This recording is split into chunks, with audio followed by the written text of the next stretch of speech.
pada waktu awal itu terjadi, saya merasakan sangat sedih sekali ya. Tapi sejalannya waktu dan sekarang ini saya sudah memaafkan semua yang telah melakukan hal-hal yang buruk kepada saya.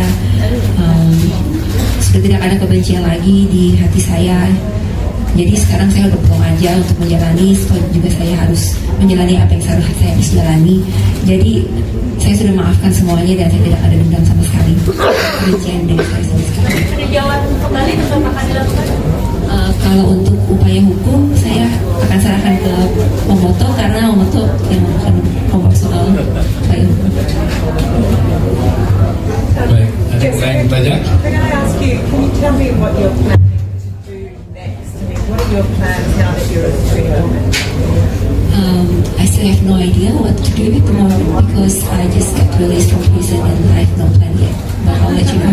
So you had no idea that it was coming up? No. Kak Jessica abis ini langsung pulang ke rumah atau kemana?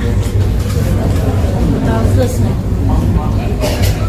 Rencana ke depannya akan melakukan apa aja?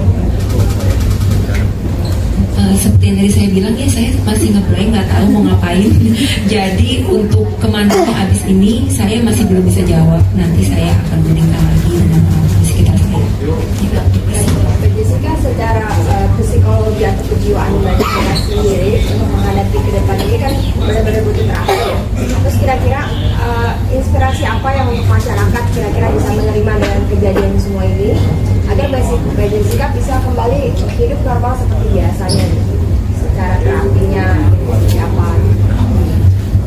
Saya rasa ini akan berjalan dengan sendirinya ya. Tapi karena yang kayak tadi saya bilang, saya sudah tidak menyimpan kebencian atau perasaan negatif dalam hati saya. Jadi mungkin niat dan pandangan saya di masa depan itu ya, saya mau ya selalu yang terjadi adalah hal yang positif. Jadi kalau misalnya saya melihatkan seperti itu, ya saya berharap saya dan orang sekitar saya bisa baik-baik saja menjalani kehidupan di masa depan nantinya dengan dipenuhi dengan hal yang lebih baik lagi daripada yang lalu. Dan mendekatkan diri pada Tuhan pastinya ya. Iya. Kan maksudnya bahwa sekarang Kak Jessica itu sudah bebas, berarti kan PK itu apakah itu masalah nama baik Kak Jessica sendiri atau seperti apa? Iya, hukuman itu bukan soal hanya nama baik segala-galanya tentunya ya. Soal kebenaran. Ya, kebenaran kan harus ditegakkan. Jadi ada pepatah mengatakan bahwa kebenaran itu akan mencari jalannya sendiri kan? Nah, sekarang jalannya kebenaran sendiri itu bagaimana? Apakah juga harus kita ikuti juga jalan kebenaran itu dengan berdiam, atau apakah juga jalan kebenaran itu harus kita topangi untuk bisa mencapai kebenaran sendiri? Nah, itulah yang akan kita wujudkan nantinya. Sehingga kalau kita berpikir bahwa kita merasa ada ketidakbenaran di sana, ya kita harus jalankan. Tetapi selalu saya katakan bahwa saya menghormati putusan. Sebab kalau saya tidak menghormati putusan, saya tidak akan pergi ke pengadilan. Ketika saya mau membela di pengadilan, tentunya saya harus hormati itu. Soal itu menurut kami adalah tidak benar atau tidak, ada jalannya. Jalannya adalah PK. Itu persoalannya. Kan sudah kemarin kan udah banding dan bahkan sampai tingkat kasasi pun bahkan menguatkan bahwa penetapan hukum ponis Jessica. Nah, bagaimana PK ini akan berbeda gitu? Apakah ada bukti yang lebih kuat untuk menetapkan mereka atau seperti apa? Ya, terus terang aja kami memiliki novum untuk perkara ini. Berbeda dengan yang dulu. Sekarang ini justru kami menemukan novum bahwa memang novum ini novum itu kan begini. Novum ini adalah suatu bukti yang ada pada waktu perkara itu dijalankan, tetapi tidak kami temukan bukti itu pada waktu perkara itu berjalan. Yang mana kalau bukti itu tadinya ada pada waktu itu dan bisa kami sampaikan di pengadilan, maka putusan hakim akan bisa berubah. Nah, ternyata selama perkara ini berjalan sekian tahun, 8 tahun ini, kami tidak pernah menemukan bukti itu, sehingga tidak ada alasan kuat untuk menyatakan ketidakbenaran itu. Tetapi suddenly kami menemukan bukti baru, yang mana bukti itu sebenarnya ada pada waktu itu, tapi disimpan oleh seseorang, disembunyikan oleh seseorang, sehingga terhilang bukti itu, sehingga putusan itu memberatkan dia. Kalau ada bukti itu tadinya, maka dengan bukti itu kita bisa buktikan bahwa sebenarnya perkara itu harus berkata lain. Nah, itulah yang disampaikan. Soal hasil tentunya hakim yang menentukan. Tetapi sebagai lawyer Anda akan bisa melihat nanti presentasi kami apakah betul yang saya sampaikan ini. Karena kadang-kadang kan hasil pengadilan dengan fakta di persidangan kan kadang bisa beda. Ya kan? Ada yang mengatakan ini harus bebas, tapi nyatanya dihukum. Ada yang mengatakan ini seharusnya dihukum, ternyata bebas.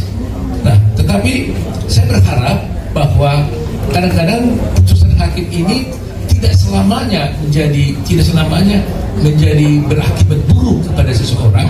Ada kalanya orang dihukum tapi tetap dipercaya oleh masyarakat, karena masyarakat mengatakan dengan bukti-bukti dan fakta-fakta yang kita tampilkan di persidangan, dan beruntung kita sekarang sudah ada live di TV, semua bisa menonton apa yang terjadi di persidangan, maka bisa saja dikatakan wah berdasarkan ini sebenarnya harus bebas, tapi putusannya menghukum.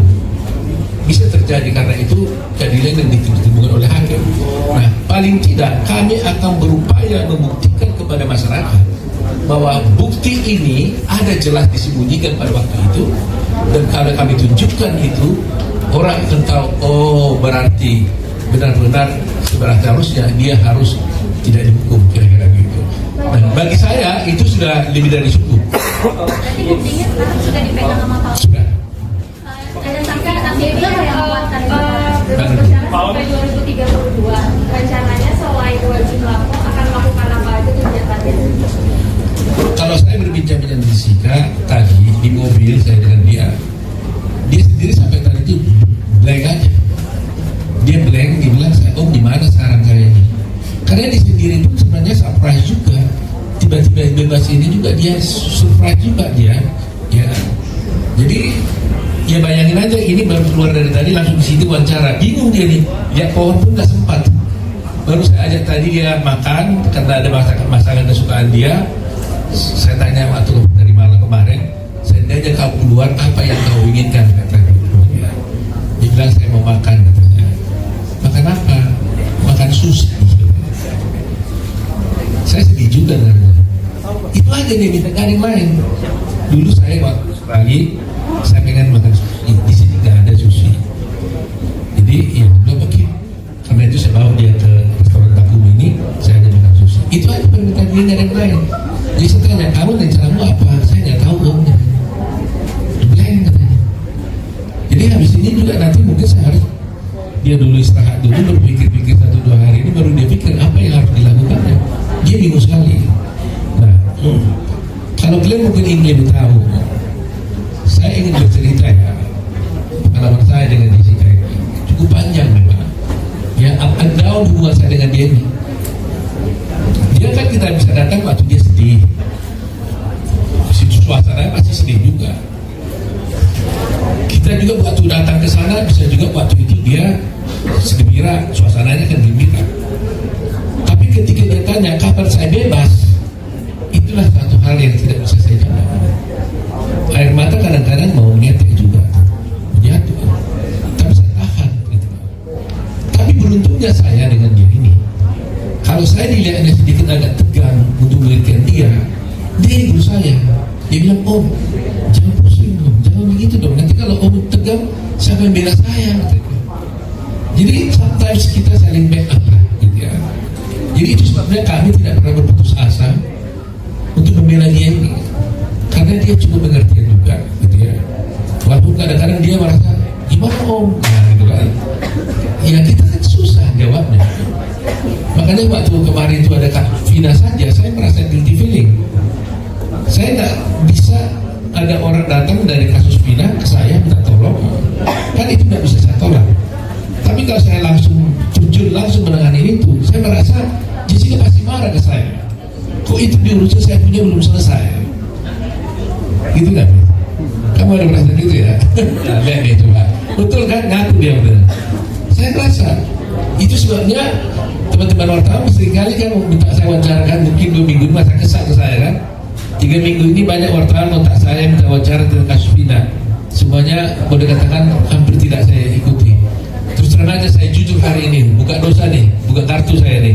Saya nggak enak kepada meringankan kasus itu karena ada tim saya 150 orang yang bantu itu, ada Jute, ada Ruli dan sebagainya.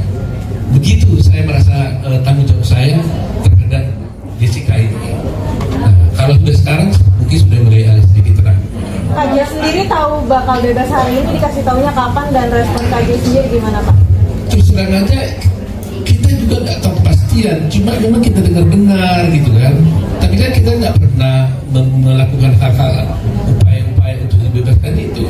Jadi sebenarnya lapas yang bisa menceritakan yang sebenarnya ya. Tapi mungkin secara normatif saya tanya Pak Tuh pulang, sebenarnya saya sendiri baru nanya tadi, Pak siapa tadi itu ya di Bapas? Jessica ini bebas kenapa ya? Pak Andika ya, Jessica ini bebas kenapa sih sebenarnya? Saya tanya. Dia bilang ya karena dia memenuhi semua ketentuan-ketentuan untuk dia bisa bebas. Itu saya. Apa saja? Mereka yang tahu tuh. Semua aturan-aturan itu kan ada untuk remisi ini. Tapi dikasih taunya tuh kapan Bang kalau hari ini bakal bebas? Saya berapa hari yang lalu dengar-dengar iya, tapi mereka bilang selama belum ada keputusan resmi, mereka juga tidak menjamin memastikan betul keluar atau tidak. Ya kan? Cuma diberitakan tadi malam mereka mengatakan sudah ada itunya keputusannya. Makanya langsung saya beritahu malam hari kan. Dan nyampe ke KJ sendiri malam tadi juga Kak? Kabar? Baru malam.